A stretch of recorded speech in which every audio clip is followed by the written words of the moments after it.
हिंदुस्तान के उत्तराखंड की 19 साल की मासूम बेटी के कातिलों को सुप्रीम कोर्ट ने माफ़ कर दिया है। हिंदुस्तान के उत्तराखंड की 19 साल की निर्दोष बेटी के उन अपराधियों को जिन्होंने दरिंदगी की सीमा को पार कर दिया था, जिन्होंने हैवानियत की सीमा को लांघ दिया था, ऐसे तीन दरिंदों को, ऐसे तीन शैतानों को सुप्रीम कोर्ट ने माफ़ कर दिया है। ऐसे तीन दरिंदों को सुप्रीम कोर्ट ने माफ़ कर दिया है जिन्होंने हिंदुस्तान के उत्तराखंड की मासूम बेटी के साथ सिर्फ दुराचार नहीं किया, उसके साथ सिर्फ दुराचार की भूख नहीं मिटाई, बल्कि आदमखोर लक्कड़ बग्गू की तरह उसके जिंदा शरीर को नोच डाला था, उसके शरीर के अंगों को बाहर निकाल दिया था, उसकी आंखों में तेजाब डालकर जला दिया था, उसके कानों में तेजाब डालकर जला दिया था, उसकी आंखों को पेचकस से बाहर निकाल दिया था, उसके प्राइवेट पार्ट में शराब की बोतलें फोड़ फोड़ कर उनको क्षतिग्रस्त कर दिया था। ऐसे तीन दरिंदों को, ऐसे तीन शैतानों को सुप्रीम कोर्ट ने माफ़ कर दिया है। निर्दोष लड़की को बीच सड़क से उठाकर 3 दिन तक उसके साथ दुराचार करते हैं, दुराचार की भूख मिटाते हैं, लेकिन दुराचार की भूख मिटाने के बाद भी ये लोग संतुष्ट नहीं होते हैं और अपनी शैतानी इच्छाओं को पूरा करने के लिए लड़की के जिंदा शरीर को आदमखोर लक्कड़ बग्गू की तरह नोच डालते हैं, उसके शरीर के अंगों को तेजाब से जला देते हैं, उसकी दोनों आँखों में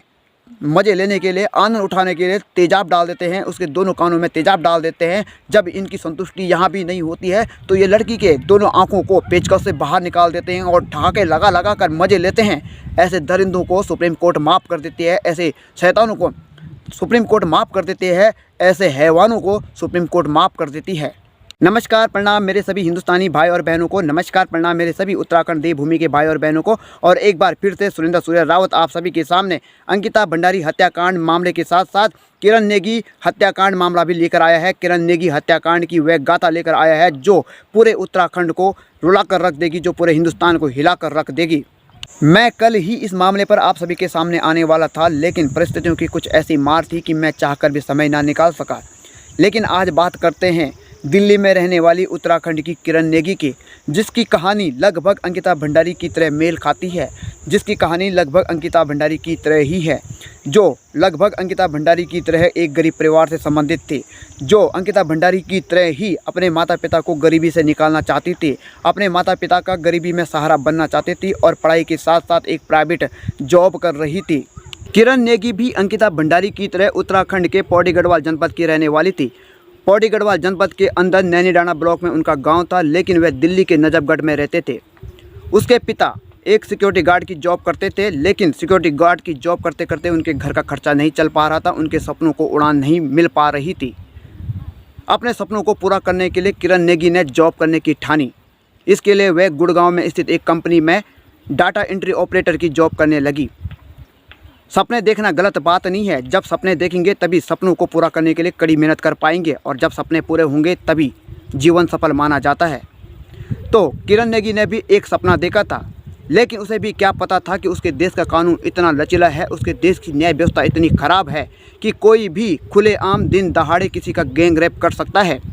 कोई भी किसी के साथ गैंग रेप करने के बाद संतुष्टि न होने पर उसके साथ अपनी शैतानी इच्छाओं को पूरा करने के लिए उसके शरीर के साथ खिलवाड़ कर सकता है, उसके शरीर को छत बिछत कर सकता है और फिर अंत में उसकी हत्या कर सकता है। अब आगे बढ़कर बात करते हैं इस घटना की। एक दिन किरण नेगी अपने ऑफिस से ड्यूटी ख़त्म करने के बाद लगभग 8:30 बजे रात अपने 3 सहेलियों के साथ घर आ रही थी। अचानक 3 दरिंदे कार में आते हैं और बाहर निकलकर इन लड़कियों के साथ छेड़खानी करना शुरू कर देते हैं, बदतमीजी करना शुरू कर देते हैं। ये तीनों लड़कियों के साथ भाग जाती हैं, लेकिन किरण नेगी उनके हत्थे चढ़ जाती है और वो किरण नेगी के साथ दुराचार करना शुरू कर देते हैं। उसके बाद वो जबरन किरण नेगी को गाड़ी में बिठाकर हरियाणा के रेवाड़ी जिले के रोडाही गांव में लगभग 30 किलोमीटर दूर ले जाकर सरसों के खेत में डाल देते हैं और वहां लगातार 3 दिन तक उसके साथ रेप करते हैं, दुराचार करते हैं और बाद में अपनी शैतानी इच्छाओं को पूरा करने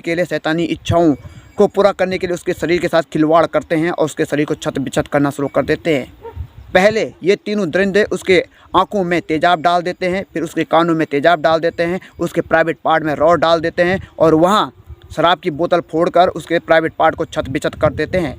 बाद में जब इनकी संतुष्टि नहीं हो पाती है तो ये उसकी आंखों को पेचकस से बाहर निकाल देते हैं। 9 फरवरी 2012 को इस घटना को अंजाम दिया जाता है, जब किरण नेगी की सहेलियां पुलिस स्टेशन में जाकर शिकायत दर्ज करती हैं, रिपोर्ट लिखाती हैं, तो पुलिस एक्शन नहीं लेती है, पुलिस हरकत में नहीं आती है। लेकिन जब दिल्ली में रह रहे उत्तराखंड समाज के लोग सड़कों पर आते हैं, सड़कों पर आकर हो हल्ला करते हैं, तब जाकर पुलिस हरकत में आती है और उसके बाद जाकर इन अपराधियों को अरेस्ट कर लिया जाता है, इन अपराधियों को जेल में डाल दिया जाता है और इन पर जिला स्तर की जो कोर्ट है, जिला स्तर की जो न्यायालय है, जिला स्तर की जो अदालत है, वहाँ पर इन पर केस चलता है और उसके बाद जिला स्तर की अदालत इनको फांसी की सज़ा सुना देती है।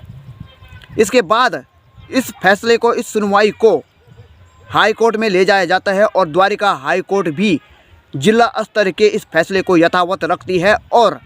इन शैतानों को, इन दरिंदों को फांसी की सज़ा दे देती है। लेकिन बाद में, जैसे कि हमारे देश में होता ही है, इन दरिंदों के इस केस को, इस सुनवाई को सुप्रीम कोर्ट में ले जाया जाता है। हमारे देश की बदकिस्मती तो देखिए, 2012 के छावला गैंगरेप मर्डर केस की सुनवाई पूरे 10 साल बाद 7 नवंबर 2022 को होती है और जब इस केस की सुनवाई होती है, इस केस पर फैसला होता है तो पूरा देश, पूरा उत्तराखंड सहम सा जाता है, पूरा देश, पूरा उत्तराखंड हैरान हो जाता है।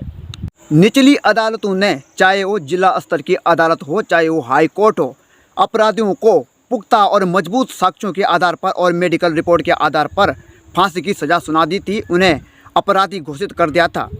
फिर भी सुप्रीम कोर्ट 10 साल तक इस पर कोई सुनवाई नहीं करती है और लेकिन जब सुनवाई करती है 7 नवंबर 2022 को, तो इन अपराधियों को अपराध मुक्त बताकर इनको बाइज्जत बरी कर देती है। सुप्रीम कोर्ट ने जरा भी नहीं सोचा कि जिस लड़की के साथ गैंग रेप हुआ है, जिस लड़की के आंखों में तेजाब डाला गया है, जिस लड़की के कानों में तेजाब डाला गया है और जिस लड़की की आंखों को पेचकस से बाहर निकाल दिया गया था, जिस लड़की को 3 दिन तक तड़पा कर मारा गया था, जिस लड़की के प्राइवेट पार्ट में रॉड डाली गई थी और शराब की बोतल फोड़ी गई थी, जिस लड़की के साथ दुराचार और अत्याचार किया गया था, वो तड़पा के मारी गई थी, वो क्या तुक्के में मर गई थी? क्या उसको तुक्के में मारा गया था? क्या किसी ने उसको मारा नहीं? क्या उसके कोई अपराधी नहीं थे? किस आधार पर सुप्रीम कोर्ट ने इन अपराधियों को अपराध मुक्त बताकर बाइज्जत बरी कर दिया है? हैरानी होती है अपने देश की कानून व्यवस्था को देखते हुए, हैरानी होती है अपने देश की न्याय व्यवस्था को देखते हुए। जब किसी गरीब परिवार के व्यक्ति पर गलत आरोप लगाया जाता है तो पुलिस उसे 3rd डिग्री टॉर्चर देती है और वो निरपराधी होने पर भी अपराधी घोषित हो जाता है। लेकिन जब बात आती है बड़े लोगों की, अमीर लोगों की, रईस लोगों की और नेताओं की, तो ये लोग अपराधी होने के बाद भी निरपराधी घोषित हो जाते हैं। तब इनके सामने कानून व्यवस्था लाचार दिखती है, तब इनके सामने न्याय व्यवस्था लाचार दिखती है। लेकिन एक गरीब व्यक्ति को ये लोग निरपराधी होने के बाद भी अपराधी घोषित कर देते हैं। 9 फरवरी 2012 से लेकर 9 नवंबर 2022 हो चुका है, पूरे 10 साल हो चुके हैं, लेकिन किरण नेगी के माता पिता को इंसाफ नहीं मिला है। किरण नेगी के माता पिता पिछले 10 सालों से इंसाफ के लिए भटक रहे हैं, तड़प रहे हैं। उन्होंने अपनी बेटी खोई है, उनकी बेटी के साथ गैंग रेप हुआ है, उनकी बेटी के साथ दुराचार हुआ है, उनकी बेटी के साथ खिलवाड़ हुआ है, उनकी बेटी के शरीर को छत बिछत कर तड़पा कर मारा गया है। लेकिन हमारी कानून व्यवस्था, हमारी न्याय व्यवस्था इतनी लाचार है कि उनको न्याय नहीं दिला सकती है। किरण नेगी की नाइंसाफ़ी की खबर सुनते ही पूरा देश, पूरा उत्तराखंड नाराज है और गुस्से में है। इसके बाद सीएम धामी ने भी ऐलान कर दिया है कि वे किसी भी हाल में उत्तराखंड की बेटी किरण नेगी को इंसाफ दिलाकर रहेंगे। उन्होंने कहा है कि इस मामले में उन्होंने उच्चतम न्यायालय में इस मामले को देख रही वकील चारू खन्ना और केंद्रीय मंत्री किरण रिजिजू से भी बात की है और उन्होंने कहा है कि हमने फैसला लिया है कि वे फिर से सुप्रीम कोर्ट में इस मामले को लेकर पुनर्विचार करने के लिए याचिका डालेंगे और किसी भी हाल में सुप्रीम कोर्ट को इस फैसले को बदलने के लिए मजबूर करेंगे और उन अपराधियों को अपराधी साबित करने के लिए, उनको सज़ा दिलाने के लिए, फांसी की सज़ा तक पहुँचाने के लिए फिर से अपील करेंगे। नेगी के पिता कहते हैं 2012-13 में जब वह अपनी बेटी को इंसाफ दिलाने के लिए जंतर मंतर में अपनी बेटी का पोस्टर लेकर धरना पर बैठे हुए थे, तब जंतर मंतर में एक तरफ राहुल गांधी भाषण दे रहे थे, दूसरी तरफ केजरीवाल भाषण दे रहा था। लेकिन जब वे उनके सामने से गुजरते हैं तो उनको नज़रअंदाज कर देते हैं। वे कहते हैं कि जब वे अपनी बेटी को इंसाफ दिलाने के लिए इस मामले को लेकर दिल्ली की मुख्यमंत्री शीला दीक्षित के पास गए तो उन्होंने कहा कि ऐसे मामले दिन पर दिन होते रहते हैं और उनके हाथों में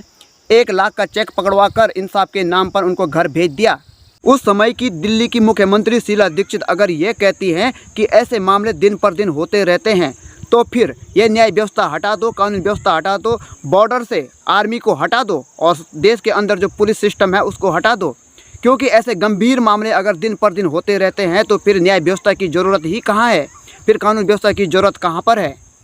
उम्मीद करते हैं कि उत्तराखंड की जनता, हिंदुस्तान की जनता किरण नेगी के साथ साथ अंकिता भंडारी को भी न्याय दिलाने के लिए मीडिया का साथ देती रहेगी, समर्थन करती रहेगी, सपोर्ट करती रहेगी। साथ साथ में जो सामाजिक कार्यकर्ता हैं उनको सपोर्ट करती रहेगी, ताकि जो शासन प्रशासन है उन पर दबाव बन सके और शासन प्रशासन किसी भी हाल में उत्तराखंड की इन दोनों बेटियों के साथ न्याय कर सके, इंसाफ कर सके और सुप्रीम कोर्ट को मजबूर होकर किरण नेगी को भी इंसाफ देना पड़ेगा। इसी उम्मीद के साथ कि उत्तराखंड की दोनों बेटियों को जल्द से जल्द इंसाफ मिलेगा, उनके साथ जल्द से जल्द न्याय होगा। तो करते हैं आज के ब्लॉग को यहीं पे समाप्त। लेकिन अगर आपने अभी तक चैनल को सब्सक्राइब नहीं किया है तो चैनल को सब्सक्राइब जरूर कर लीजिएगा, बेल आइकन की घंटी को प्रेस कर ऑल पर क्लिक जरूर कर लीजिएगा। लाइक के साथ साथ कमेंट बॉक्स में अपनी राय जरूर लिखिएगा। और अगर आप चाहते हैं कि किरण नेगी और अंकिता भंडारी को जल्द से जल्द इंसाफ मिले, उनके साथ जल्द से जल्द न्याय हो, तो इस वीडियो को ज़्यादा से ज़्यादा शेयर जरूर कर लीजिएगा। तो मिलते हैं आपको जल्द ही नई ब्लॉग के साथ, नई वीडियो के साथ। तब तक के लिए नमस्कार, धन्यवाद।